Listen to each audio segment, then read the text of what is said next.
Hello everybody, how's it going today? Glowplasma here to about Kagurabachi. This is not Kagurabachi. Hello everybody, how's it going today? Glowplasma here to about Märchen Crown, chapter number 31. This chapter is titled Bright White Rage. And I have now been staring at this title and the events of this chapter for the past now 10 minutes, and I don't know, I understand where rage may come from in this chapter, the whole idea of yeah, we understand that Volka's in a very bad position, and she stands up in this chapter, sort of the whole big idea of it after, of course, the last chapter, we got the whole idea of, man, Volka's the werewolf, and then this old guy came up and talked to Michael, being don't you soil our little Volka, because we need to sell her as property.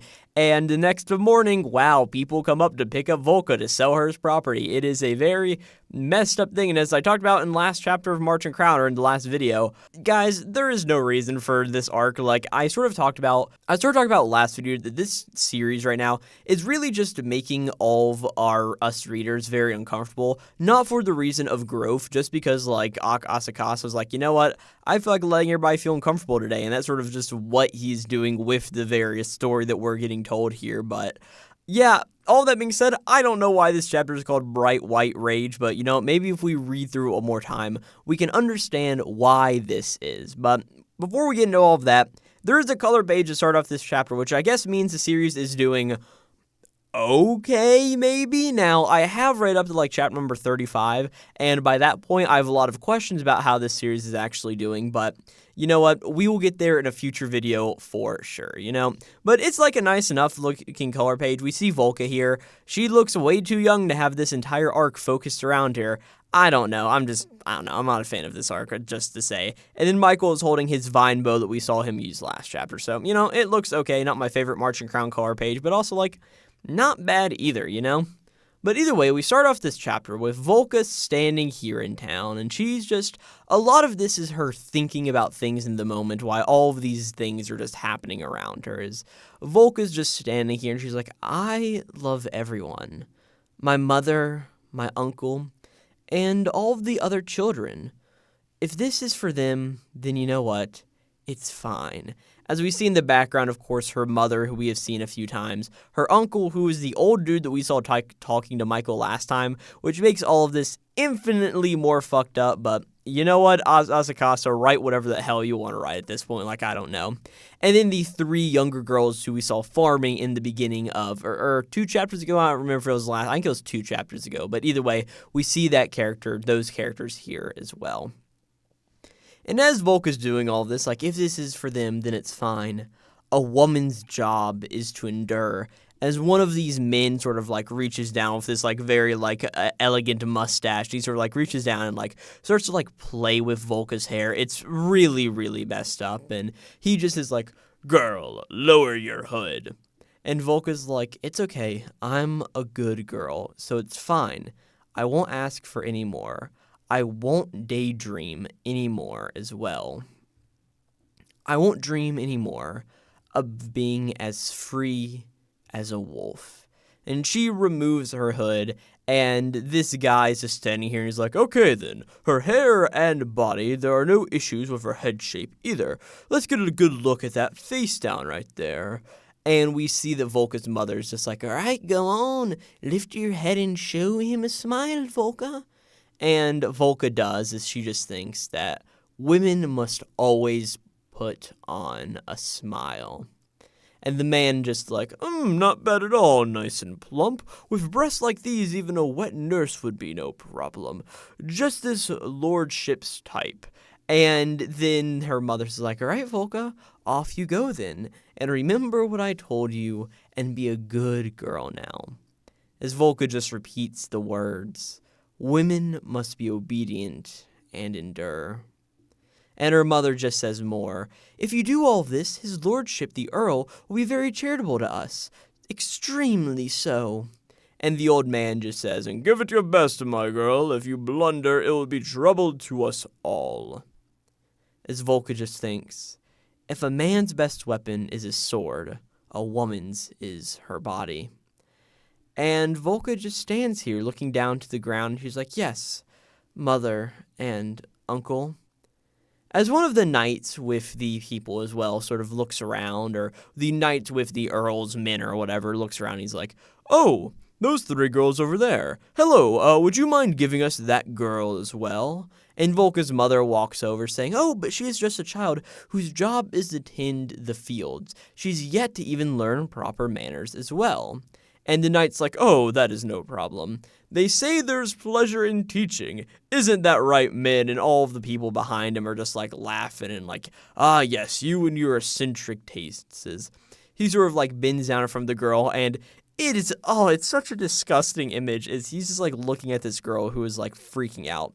And in one of his hands, he's not even looking at Volka's mother, and just offers up a bag with a bunch of money in it and just sort of like holds it up. And really, it looks to be a good amount of coins, but like not worth a human life. Not ever, you know? And he sort of looks forward and like, well, she's got to be cheap with a face like that. Isn't this enough for her?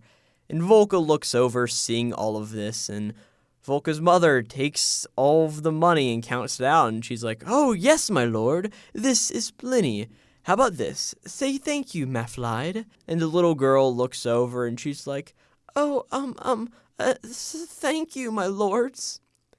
As Volka looks over at this, and at this point, something inside of her breaks.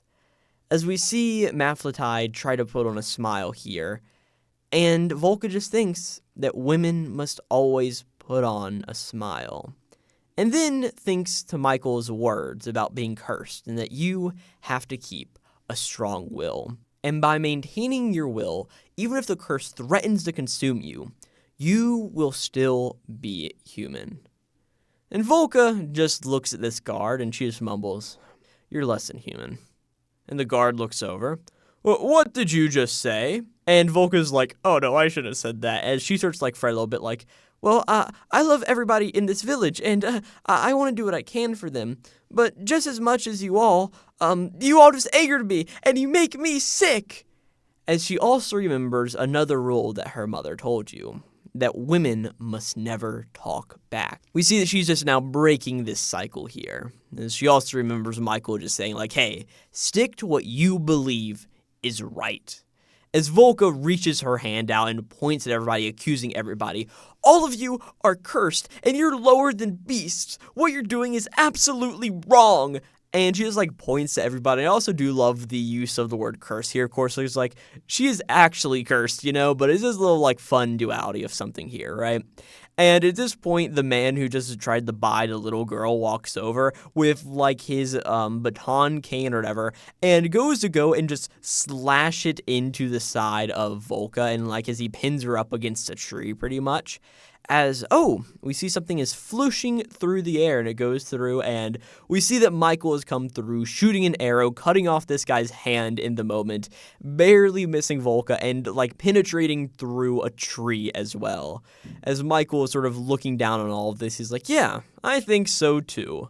And as all of the blood is sort of, like, going and flying everywhere, Volka starts to transform into her werewolf form. It's honestly a little bit of a fun looking panel because like Volka's got this smile here and like she's this very shocked expression, and then her eyes just glow and these fangs pop out of her mouth, you know, and she goes through, turns into the wolf, and just bites another guy's arm off. It's honestly really funny.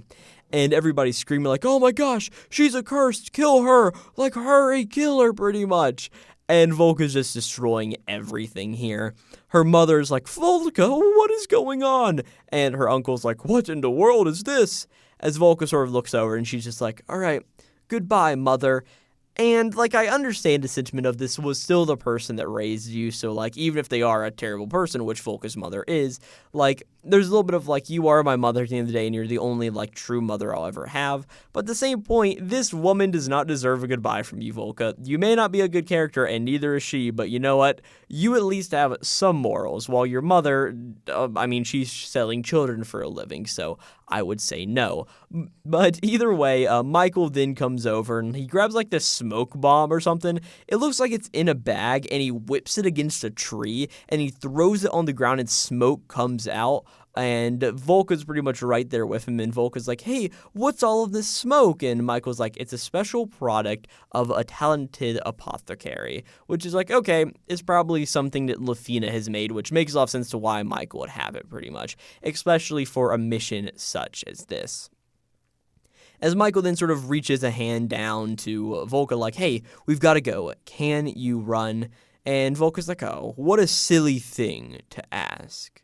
As we see that Volka has actually fully transformed into a beast, into a full wolf. Before, we only saw Volka sort of like taking this, like, I guess in a One Piece Zoan form, or in Zoan terms, like a half-human hybrid sort of thing, or like a human form, or an animal human form. You know, I was going to make the One Piece reference, and then I realized maybe I don't know enough about One Piece as I thought I did.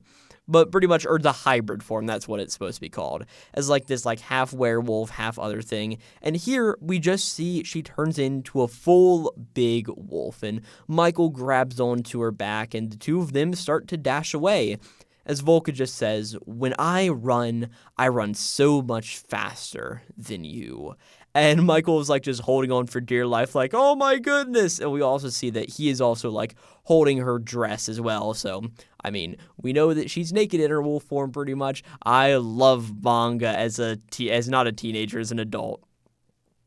I love manga as an adult. That's all I've got to say here. Definitely not weird for me to read sometimes, you know. But either way, Michael and Volka dash out away, and everybody in the town is like fretting like, oh my gosh, what's going on here? And the uncle is just like looking shocked and like, impossible. Could she be? Ah, I see. So she was born at last, the shape-shifting princess. And Volka's sort of here in this like very majestic wolf form, as Michael's like on her back, and he's like, hey, Volka, so is this really your true form? If it is, well, it's just so beautiful. And as Michael says this, Volka is very shocked and transforms out of the wolf form, like almost blipping out of it. And of course, wow, she's naked.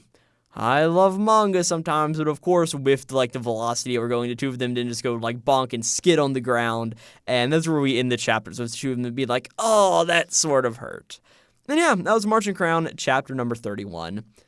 For sure, this was a much better chapter than the past few we've gotten in this arc. The whole Volka werewolf thing really just wasn't doing it for me, but I really did like the moment of Volka standing up in this chapter. Of course, like whenever you have big oppression like this written in a series, you need to have a very good way to have a character stand up and sort of realize all of this. And legitimately, I thought it was executed pretty well with Volka being like, well, I'm going to be submissive in doing all of this. But whenever it sort of gets brought up to the point that the other people in this village are getting used and manipulated, and it won't just be Volka, she stands up because, like, I don't believe that's the right thing to do. Like, not that this is, but if it means people in here can be safe, then I'll do it. But whenever they're not being safe, then, you know what, I'm just not going to sort of give in to it.